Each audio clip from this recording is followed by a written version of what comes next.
سلام. آیا تا به حال به این توجه کردین که نمک خوراکی که تو غذاها استفاده می‌کنیم چطور در اون عشق و شیمی به هم پیوند خورده؟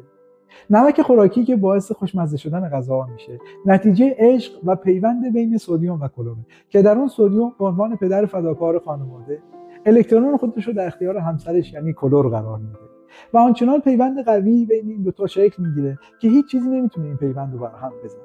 یه پدر خوب با همسرش با عشق و محبت و احترام رفتار میکنه، در این حال میخواد به دخترش یاد بده که اولویت اول عشق و محبت و احترامه و به دخترش داره آموزش میده که نباید در آینده به توجههای بی‌ارزش دیگران اهمیت بده.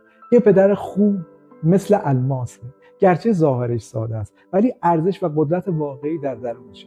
سدیم و کلور به هم میپیوندن و نمک رو تشکیل میدن. پدر و مادر با عشق و علاقه و همکاری یکدیگر خانواده رو تشکیل میدن. روز پدر رو به تمام پدران سرزمینم تبریک میگم و از شما میخوام ویژگی‌های مثبت پدرانتون رو برای ما در کامنت بنویسید.